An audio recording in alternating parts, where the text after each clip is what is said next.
Yeah, he used to kick my ass all the time. When I was running the first Fast and Furious, I thought I was a pro. I was like, oh, I'll get good. She's good at those first-person shooters.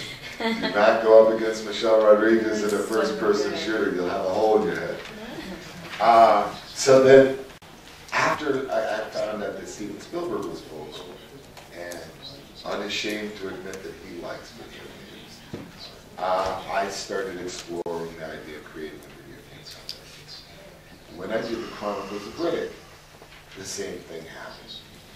We had amassed all this story, all this mythology that was just going to be left over because we couldn't put it in the movies. So Universal, who's always been very generous to me,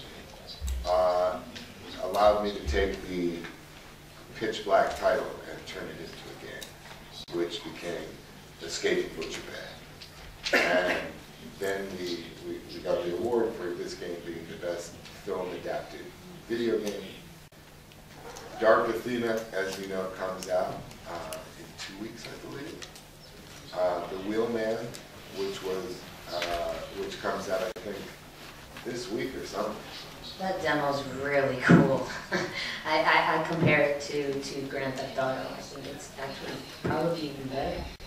Yeah, it's exciting. It's really cool. You can go through buildings and stuff and come out the other side in your car. It's a child in its all. It's a child in its all. And so, perfect example for Chronicles of Riddick, I was able to add story elements to the video game that would have cost $10 million more to the movie, but we were able to create animatics that gave more depth to the mythology and universe of Chronicles of Riddick. Being a kid that grew up in the 70s and the 80s playing Dungeons and Dragons, my mind thinks like that. I like the idea that if you buy into an intellectual property, you buy into a universe, or you buy into a mythology, that you can continue your search and your exploration by comic books or by animes or by video games.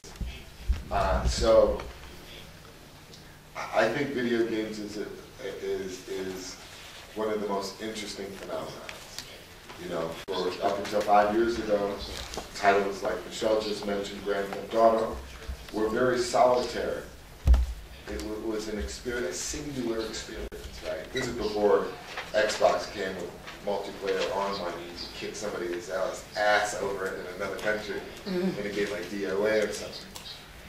But now, video games has morphed, has evolved into this incredibly social experience.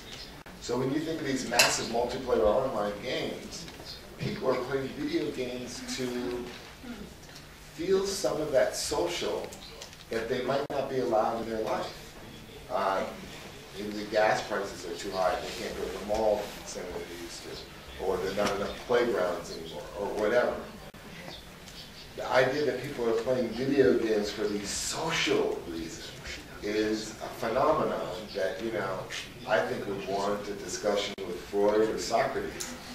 It'd be very interesting to see what these philosophers how they would comment on this new phenomenon, this new, and of course this is all intriguing for me, and so I've managed to take this hobby and turn it into an occupation, which is the secret of life. Do what you love, and you'll never have to work another day in your life. Io mi scuso con chi non è riuscito a fare la domanda e purtroppo il tempo è scaduto, vi ringrazio molto. Abbiamo dovuto togliere il microfono.